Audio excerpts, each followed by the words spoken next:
Hey folks, welcome back to our Dice Tower preview. I'm Mark, and today we're taking a look at Cloudspire, Ankar's Plunder.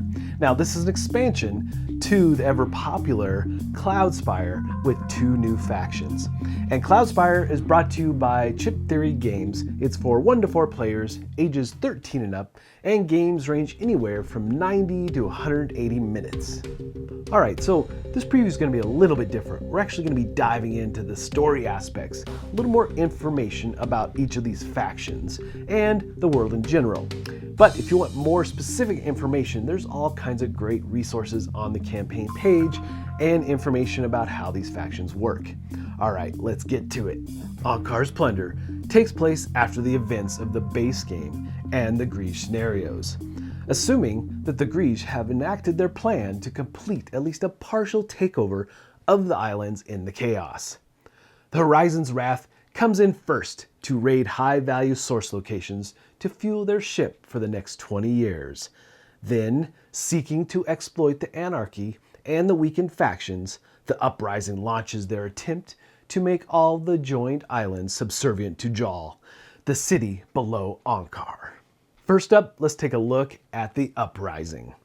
The chief city of Jal, one of the largest cities in the world below Ankar, sits more or less directly under the floating island mass.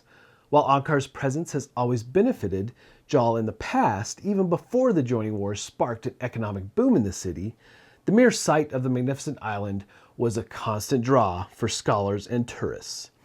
These benefits have always come at a cost, though. As the airborne conflict heats up, vestiges of the war have made their way to Jal, sparking political maneuvering, corporate espionage, and even shadowy assassinations.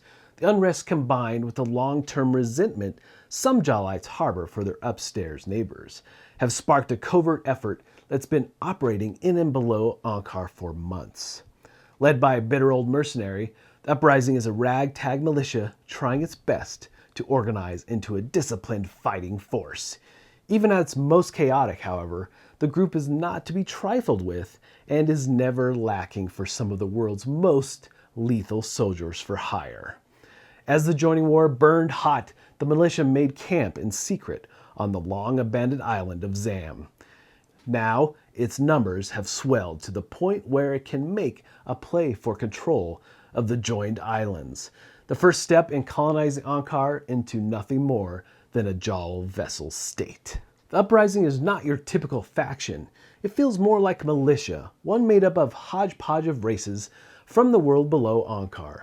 The Uprising has reverse-engineered gate port technology to launch an invasion onto the joined islands, hoping to reap plunder from their chaos. The Uprising is a faction made up primarily of mercenary chips drafted from the market. So the Uprising doubles as both a new faction and a gameplay upgrade. Though it only contains a few faction-specific units, the Uprising comes with an impressive array of market chips that can be added to any Cloudspire game for increased variety. These chips gain an extra dimension when playing as the Uprising. However, as market chips make up the entirety of the faction's fighting force, every time you bring the Uprising to the table, you'll have a different tool at your disposal: minions, heroes, spiras, and equipment. Since the Uprising is also staffed primarily by mercenaries, it is sure to experience internal power struggles and competing motivations from time to time. Players can instill order by assigning different units to various covert ops or contract kills, or they can let chaos rule the day and allow their units to kill each other, reaping the source rewards before the enemy moves in for the last hit. The Uprising comes with 4 solo scenarios and 2 co-op scenarios. Now let's take a look at the Horizon's Wrath, which is probably my favorite of these new factions. You know, a generation ago, the peaceful scientific Almu lived comfortably and peacefully on their home island of Zam.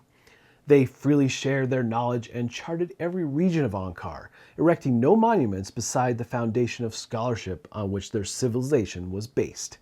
The idyllic existence was shattered, however, when the jealous heirs and the possessive elemental race called the Shada attacked Zam in an unprovoked conflict that would become known as the Vaporous Raids.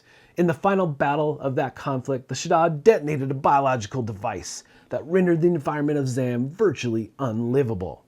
Before the island fully destabilized, scientists worked feverishly to complete their greatest accomplishment, a massive airship that could house the remaining population permanently, replacing their island home.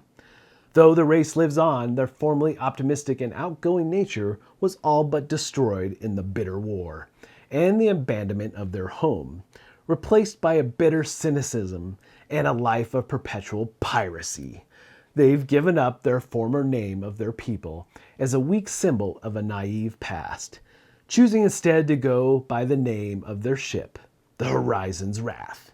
Knowing that the joined islands are in turmoil, the Horizon's Wrath now approaches the 5 joined races, hoping to plunder enough source to power the ship for decades. So the Horizon's Wrath fortress is no mere landmass or city. Instead, it is a giant airship that sails from place to place in search of plunder.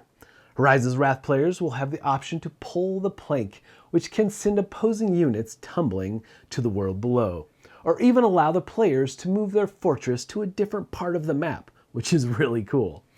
Mobility isn't the only unique part of the Horizon's Wrath.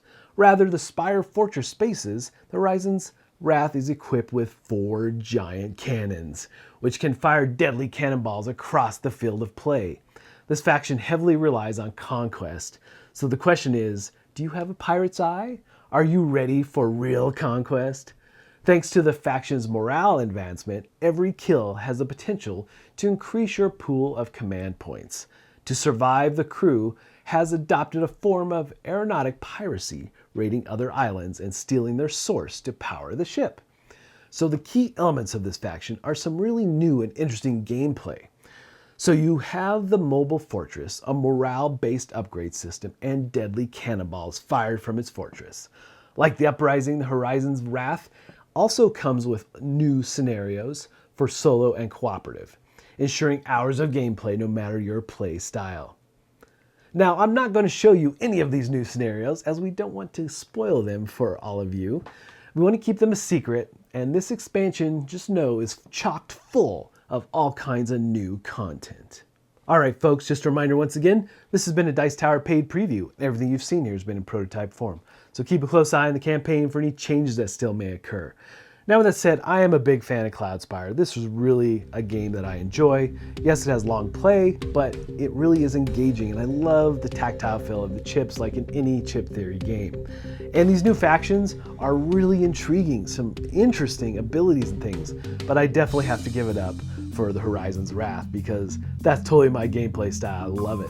But again, high quality components, and remember everything we've shown you here is in prototype form. Alright folks, if this looks like something of interest to you, I'm sure they'd appreciate your support. So I think that's it for me, and until next time, we'll see you at the table. Thanks so much for watching another Dice Tower video. If you enjoy our videos, subscribe to the channel for more fun, comprehensive board game coverage. Also, consider joining us at one of our events. Come to Dice Tower Retreat, a small, intimate gathering where gaming is king. Join us for Dice Tower Cruise, the largest board game cruise. Attend Dice Tower West in Las Vegas for gaming fun on the West Coast, or Dice Tower East in Orlando in sunny Florida. Dice Tower Conventions, the friendliest gaming conventions on Earth. I'm Eric Summerer, and you've been watching The Dice Tower.